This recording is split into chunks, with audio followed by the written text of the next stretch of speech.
Hello and welcome to ABD classes. ABD classes में आप सबको स्वागत है। हम बात करें यहाँ पे मैथमेटिक बेसिक की, और हम लोग देखेंगे आज की क्या क्या क्वेश्चन आया हुआ और किस प्रकार के पैटर्न थे और कौन सा ऑप्शन सही है किस क्वेश्चन का, हम लोग इसकी बात करेंगे। और ये हम लोग देख रहे हैं सेट 2 और क्यूपी कोड ये रहा आपके सामने। ठीक है, आप अपना क्यूपी कोड मिला लेंगे और सेट मिला लेंगे, उसके हिसाब से आप अपना मैच कर सकते हैं बेसिक वाले बच्चे। ठीक है, ओके। तो फर्स्ट क्वेश्चन आपके सामने स्क्रीन पे कह रहा है इसका difference of area of minor sector निकालना है। तो इसका जो डिफरेंस आ रहा है वो 462 आ रहा है। मैंने इसको निकाल कर देखा है। ठीक है, 462 इसका आंसर आ रहा है पहले का। ठीक है, 1 का बी आंसर आ रहा था। अगर हम सेकेंड की बात करें, क्वेश्चन नंबर 2, यहाँ पे बात कर रहा था अपर लिमिट की बात करें। अपर लिमिट का डिफरेंस निकालना है मॉडल और मीडियन दोनों का। तो जो दोनों का डिफरेंस निकल के आ रहा था, है ना, कितना आ रहा था उसमें, तो ये आ रहा था 30, है ना। यहाँ पर देखो, यहाँ पे 40 आ रहा था और यहाँ पे 10 आ रहा था। 40 माइनस 10 करें तो क्या आएगा? ठीक है, तो 30 आएगा। ठीक है, तो 30 आंसर आ रहा था इसका। क्वेश्चन नंबर थर्ड देखो भाई, क्वेश्चन नंबर थर्ड है कि इसका आंसर क्या होगा। इसकी इस एंगल की वैल्यू पूछ रहा है, ये वाला जो एंगल ए ओ बी है। ठीक है, ए बी ओ सॉरी। तो यहाँ पे पूछ रहा है ए बी ओ कितना डिग्री होगा। तो इसका आंसर जो सही होगा 40 डिग्री। ठीक है, 40 डिग्री आएगा निकल के ए बी ओ। ठीक है, क्वेश्चन नंबर नेक्स्ट देखो, 4 वाला क्वेश्चन है। 1 + tan² और 1 + cot² किसके बराबर होगा। तो ये हमने निकाला हुआ, इसका आंसर आ रहा है डी, tan² के बराबर आ रहा है। ठीक है, ऊपर करोगे तो sec² upon cot² cut cosec square और सेक स्क्वायर आ रहा था, और दोनों कटाने पे क्या आ रहा था, tan² आ रहा था। ठीक है ना, साइन और कॉस में दोनों चेंज हो जाएगा, फिर साइन कॉस में तो साइन कॉस की वैल्यू क्या होता है, 10 होती है। दोनों स्क्वायर में था इसलिए tan² इसका आंसर आता है। तो ऑप्शन नंबर डी यहाँ पे सही था। पाँचवें का देखो, साइन स्क्वायर बराबर थीटा बराबर 3/4। तो ये काफ़ी इजी था। तो आप लोग कैसे करते, साइन थीटा को लिख देते क्या, √3/2 हो जाता। ठीक है, 3/2 हो जाता। और पता है ना कि किसकी होती है 3/2 वैल्यू। तो ये था 60 डिग्री। ठीक है ना, 60 डिग्री सही था। पाँचवें का सी ऑप्शन सही हो रहा है। क्वेश्चन नंबर 6 देखो, जीरो जो पोलिनोमियल इसका जीरोस क्या होगा इस पोलिनोमियल के। ठीक है, तो जो मैंने इसका जीरो निकाला हुआ है वो -1/3 और 2 आया हुआ है। ठीक है, इसका जीरो हमने जो निकाला वो इतना आया। सॉरी। क्वेश्चन नंबर 7 है, कह रहे कि ए पोल इतने metre high cast a shadow of इतना, है ना, on the ground then the sun. तो ये काफ़ी इजी था क्वेश्चन, ऐसे करके ऐसे बना देते। ये मान लेते कि ये पोल है, इसका शैडो यहाँ पे पड़ रहा है। ठीक है, समझ में आ रहा है ना। तो पोल किसको मान रहे हो, पोल 7√3 को मान रहे हो, इसका शैडो को 21 से मान रहे हो। तो कह रहे कि देन द सन का एलिवेशन। तो देखो, इसको अगर इसको एंगल मान के चलते हो, है ना, इसको एंगल मान के चलते हो, तो tan थीटा फाइंड कर लो। तो tan थीटा बराबर क्या होगा, P/B, है ना। तो P की वैल्यू क्या है, 7√3 अपॉन में 21। 7 से कटा ये तो 3 आया, और √3 से 3 कटा तो √3 आया। तो 1/√3 किसकी वैल्यू होती है, तो 1/√3 किसकी वैल्यू आ रही है, देख लो। ओके, तो ये रहा 1/2 30 डिग्री। ठीक है, 30 डिग्री की वैल्यू होती है।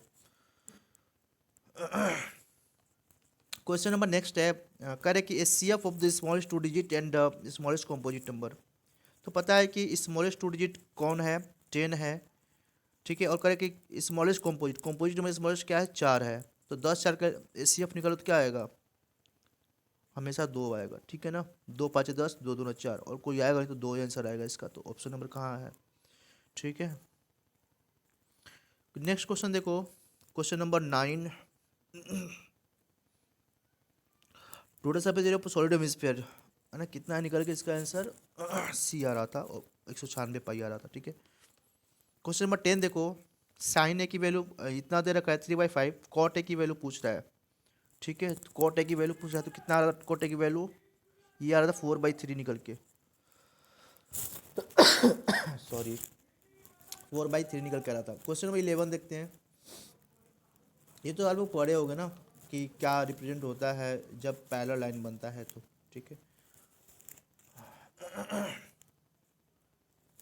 तो ये बनता है जब पैरेलल लाइन होता है। ठीक है, इस तरीके से कैसा लाइन है, the graph of linear equation इतना in 2 variable x and y represent parallel line. ठीक है, तो parallel line option number b is correct. ठीक है,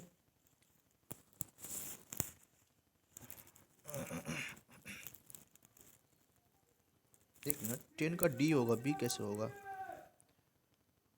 डी होगा, ठीक है ना। ऑप्शन नंबर डी सही है, ये गलत है, ठीक है। डी वाला ही सही है इसका, पैरेलल के लिए। ये तो हो जाएगा उसके लिए, कोइंसिडेंट के लिए हो जाएगा। ओके 11 हो गया, चलते 12 पे।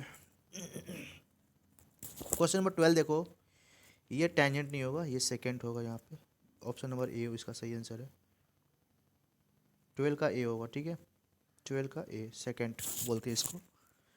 13 देखो, क्वेश्चन नंबर 30 का, the value of K for which the pair of equation x plus y equal to 4 and 2x plus K y minus 8 equal to 0 has infinitely many solution. ठीक है, तो कितना आएगा आंसर ये बताना है। तो इसका आंसर जो आएगा के इक्वल टू 2 आएगा, ठीक है। इन्फिनिटी मेनी सोल्यूशन है, तो a1/a2 equal to b1/a2 equal to c1/c2। तो कंपेयर करो तो 1/2 आ रहा था, सब में 1/2 1/2 1/2 आ रहा था, तो नीचे से के से 2 के इक्वल टू 2 आ जाता, तो के की वैल्यू 2 आ गई, ठीक है। उसके बाद 14 वाले पे देखो, क्वेश्चन नंबर 14 है। तो 14 का क्वाड्रेटिक फार्मूला जब हम निकाला है, फार्मूला बस पुट कर देना था, बहुत ही आसान सा क्वेश्चन था। ऐसे रख देते, x square minus alpha plus beta x plus alpha into beta, इसमें बस रख दो। ये जो है कि -5 जो है इसकी वैल्यू है और 6 जो है इसकी वैल्यू है। तो मेरा आंसर निकल के आया है कितना, x square plus 5x plus 6 निकल के, ऑप्शन नंबर ए निकल के आ रहा था, ठीक है। क्वेश्चन नंबर 15 देखो, आप लोग कह रहे हैं कि ये डिनोट कर रहा है प्रोबेबिलिटी ऑफ एन इवेंट, ठीक है। तो इसका जो ऑप्शन होगा वो होगा सी, ठीक है। सी ऑप्शन करेक्ट है यहाँ पे। क्वेश्चन नंबर 16 देखो, कह रहा है कि which of the following quadratic equation -1 as a root, किस में -1 रूट के रूप में निकल के आएगा, ठीक है। तो मैंने जो आंसर चेक किया है उसमें पहले में ही आ जा रहा था निकल के, तो 16 का ए, ठीक है। 17 ये गलत आंसर टिक किया बच्चे ने, ये -25 नहीं उसको गलती हो गई करने में, √25 आ रहा था, यहाँ पे 5 करना था, ठीक है ना। √25 आ रहा था, इसकी वैल्यू 5 आएगी, तो बेचारे की एक नंबर गलत हो चुका है, ठीक है ना। तो √5 ये 5 आंसर आएगा, ठीक है ना। ओके क्वेश्चन नंबर 18 देखो, क्वेश्चन नंबर 18 का, the first term of a -3 common difference match to then the 7 term. तो काफ़ी आसान से होते हैं, +6d कर देते हैं, आंसर आ जाता है इसका। और पता नहीं कैसे इस लड़के का आंसर गलत आया हुआ है शायद, है ना। इसका आंसर 17 आएगा यार, -17 आ रहा था आंसर, ठीक है। ऐसे करना तो है, a+6d क्या होता है, 7 टर्म तो होता है ना। तो 7 टर्म निकाल +6d, तो a की वैल्यू दे रखी है यहाँ पे -3 है, फर्स्ट टर्म -3, 6 d की वैल्यू -2, तो ये हो गया -3 और -12, -3 और 6 दूना 12, -12 कितना, -15 आ रहा है क्या? अच्छा डी आ रहा है सर, एक मिनट गड़बड़ हो गया क्या हमसे। ए 7 टर्म निकालना है, 7 टर्म, तो 7 टर्म के लिए फॉर्मूला यूज करेंगे क्या, a7 a+6d, आप लोग देख लो, ठीक है। 6d ए की वैल्यू कितनी दे रखी है, -3, तो -3 यहाँ पर रखोगे, 6 डी की वैल्यू -2 है, ठीक है। तो -2 मैंने रखा यहाँ पे, कितना है -12 और 3 -15, ओके -15 कर लेना, ठीक है ना। -15 मतलब कि डी वाला ऑप्शन, ठीक है। तो वैसे इसका गलत है, पता नहीं कैसे गलत कर दिया है। ओके अब हम लोग 18 क्वेश्चन कर, अब हम लोग आते हैं एसर्सर रीजन पे। एसर्सर रीजन का देख लेते हैं कौन सा सही है। इधर तो है नहीं ना, पीछे क्वेश्चन होगा। क्वेश्चन नंबर 19 देखो, common the point 0,4 lies on y axis. ये बिल्कुल सही देखा कि 0,4 जो है कि वाई एक्सिस पर लाई करेगा, आपको पता है ना। ऐसे निकालोगे तो ये वाई एक्सिस है, तो 0,4 अगर होगा तो कोई पॉइंट यहीं पे आएगा, तो वाई एक्सिस पर करेगी, सही है। The x coordinate of point y axis is 0, तो ये भी सही है, लेकिन यहाँ पर जो है ना आंसर नंबर बी बनेगा, ठीक है, क्योंकि एक्सप्लेन नहीं कर रहा है, ठीक है, इस वजह से। क्वेश्चन नंबर 20 देखो, तो 20 का ये तो सही है ना, ये गलत है, ठीक है। तो ऑप्शन नंबर सी यहाँ पे बना, 20 का क्या बन रहा है, सी। ओके तो ये रहा क्वेश्चन 20 क्वेश्चन। ये देखो, in the given O A equal to O B, prove that करना है ए O D C O B के बराबर है, ठीक है। O A into O B multiply बस कर दो, ठीक है, हो जाएगा answer. O A upon O C equal to O B upon O D, ठीक है। ओ ए अपॉन, देखो कैसे करना है, इतना अजीब क्वेश्चन दिया हुआ है यार। इसको इसको इसके साथ कर दोगे और इसको इसके नीचे कर दोगे, O A upon O C is equal to O B upon O D, या फिर ओ डी अपन ओ बी, ठीक है। तो बस हो गया, ठीक है। एंगल को एक दिखा दोगे, ये एक वर्टिकल अपोजिट बन रहा है ना यहाँ पे एंगल, तो बस हो गया। साइड एंगल साइड से ये क्या हो गया, ये सिमिलर हो गया, ये ओडी और सी ओ बी, है ना। तो आसान क्वेश्चन था ना कितना। तो 2 नंबर आराम से मिल जाता है इस क्वेश्चन पे आप लोगों को। और क्या क्वेश्चन है?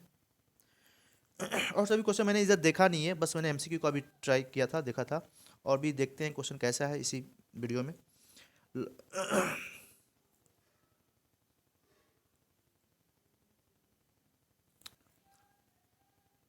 ये तो क्वेश्चन एनसीईआरटी का है डायरेक्ट।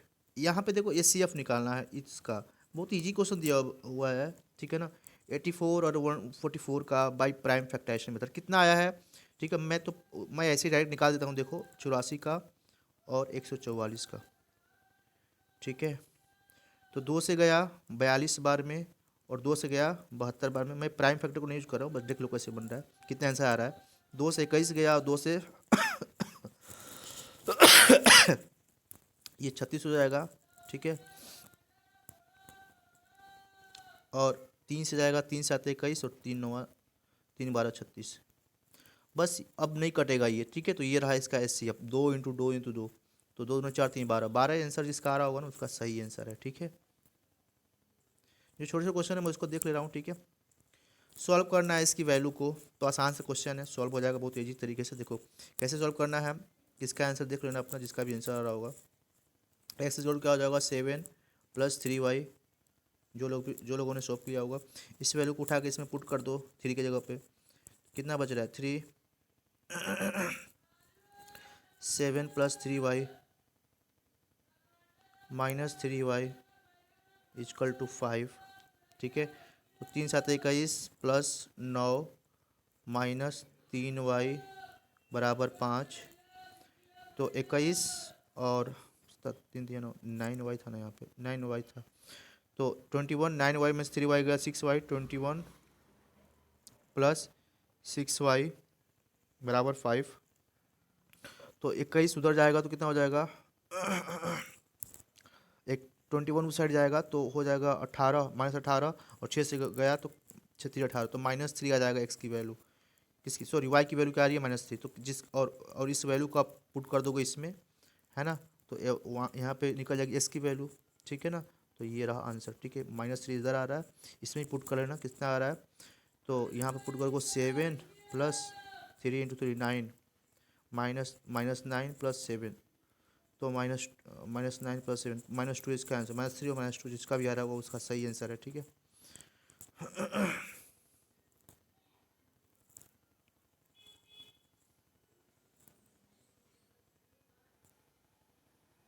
ये तो क्वेश्चन बहुत इजी सा क्वेश्चन दिया हुआ है, ये बहुत बार प्रैक्टिस में आ चुका है, प्रैक्टिस सेट या फिर जो प्रीवियस क्वेश्चन है। फाइंड जीरो, ये भी क्वेश्चन आसान है। ये तो डायरेक्ट एनसीईआरटी को उठा के पटक दिया है। अगर जो भी एनसीईआरटी कर लिया उसका देखो कि ये सही आंसर आ गया होगा, ठीक है। इसलिए मैं बार बार बोला 8.4 कर लो, 8.4 कर लो, 8.4 तो आ गया क्वेश्चन 8.4 से, है ना। ये टॉस वाला क्वेश्चन है, probability of get even number on the both side, both dice, है ना। दोनों डाइस पर इवन नंबर आने की प्रोबेबिलिटी क्या है, ठीक है। दो डाइस को फेंक रहे हैं, sum of the number more than 9, है ना, मोर देन 9। अब देखो कह रहा है क्वेश्चन इस 29 को देखो सभी लोग, क्योंकि सबके लिए कंपलसरी ये है। तो कह रहे कि the dice are toss simultaneously, find the probability of getting an even number on both side. दोनों पे क्या है, इवन नंबर है। तो मान लो इवन नंबर क्या क्या हो सकता, दो, अरे यार सीधा लिखा नहीं पा रहा इससे, चलो दोनों पे क्या आ गया, 2 आ गया, 2 2 आ गया, एक पे 2 आया, एक पे 4 आया, एक पे 2 आया, और फिर एक पे क्या आया 6 आया, ये बन चुका है। फिर एक पे मान लो 4 आया, तो एक पे दूसरे पे 2 आया, एक पे 4 आया तो दूसरे पे भी 4 आया, समझ में आ रहा है। एक पे 4 आया तो दूसरे पे 6 आ गया, ठीक है। एक पे 6 आया, दूसरे पे 2 आ गया, एक पे 6 आया, दूसरे पे 4 आ गया, ठीक है। एक पे 6 आया, दूसरे पे भी 6, टोटल कितना आ रहा है 3 3 6 3 9, टोटल 36 बनते हैं। तो 9/36, तो कटा तो 1/4, कटा तो कितना आया 1/4। तो पहले का आंसर कितना आ रहा है 1/4, इवन नंबर वाले कितने होंगे 1/4, जिसका भी सही आ रहा होगा उसका सही है, देख लो ये, ठीक है। अब बी में बता रहा हूँ मैं, बी देखो सम ऑफ टू नंबर ही मोर देन 9, है ना, जो कि जोड़ने पे दोनों को ना 9 आए। तो मान लो एक पे आ गया अगर 3 और एक पे आ गया 6, 9 हो गया जुड़ के, समझ में आ रहा है। एक पे आ गया 4 और एक पे आ गया 5, 9 हो गया जुड़ के। एक पे आ गया 5, एक पे आ गया 4, 9 हो गया जुड़ के, ठीक है। एक पे आ गया 6, एक पे आ गया 3, 9 हो गया जुट के। और कुछ बन सकता है तो बना लो, ठीक है। अब तो बनेगा नहीं कुछ इसके अलावा, ठीक है। तो ये कितने बन रहे हैं 4, तो 4/36, ठीक है। कितना आ रहा है कराने पे 1/12, ये भी आ रहा है, ठीक है। 1/12 आंसर आ रहा है, ठीक है। तो इस तरीके से आप लोग दोनों का मैंने 1 और 2 का आंसर बता दिया, ठीक है। ये क्वेश्चन देखो कितना इजी है एनसीईआरटी से, ठीक है। वाइपर वाला क्वेश्चन है, एंगल लगाना बस आंसर लाना है, ठीक है। कह रहा है कि car has 2 wipers which do not overlap, each wiper has a blade 21 cm sweeping through an angle of 120 degree, 120 degree angle तक ये find the area clean each sweep, मतलब प्रत्येक जो है ना वाइपर है कितना एरिया साफ कर रहा है, दोनों का नहीं पूछा, सिर्फ एक का पूछ रहा है। Each sweep of the blades, तो देखो लगाएंगे फार्मूला वही πr² थीटा बटे में 360 डिग्री। तो पाई की वैल्यू 22/7, आर की वैल्यू कितनी दी हुई है 21, 21 गुणे 21, है ना। और ध्यान से देना देखना इधर, और यहाँ पे थीटा आपको 360, थीटा आपको 360 करने का मतलब ये है 120/360 करना है। तो कितना आएगा कट करने पर, कटेगा तो 1/4 आ जाएगा। तो मैं यहाँ पे डायरेक्ट 1/4 लिख दे रहा हूँ, ठीक है ना, ताकि कट जाएगा आसानी से। ये देखो 7 से गया ये 3 बार में 21, और ये 2 से गया 2 दूना 4, 2 11 22, ठीक है। और मल्टीप्लाई कर लेना है, ये आंसर आ जाएगा, ठीक है। और 2 से डिवाइड कर लेना, ठीक है। ये रहा आंसर, ठीक है। जो भी मल्टीप्लाई करके आंसर आएगा, मैं अभी मल्टीप्लाई नहीं करूँगा, यहाँ पे कर लेना आप लोग, आ जाएगा आंसर, जो भी आ जाएगा आंसर।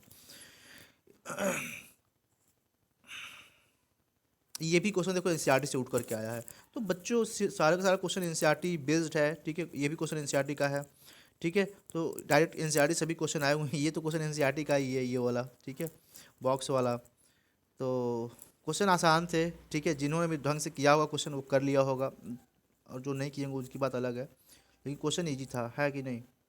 चलो ठीक है, तो ये रहा वीडियो का डिस्कशन। थैंक्स फॉर लिसनिंग, जय हिंद।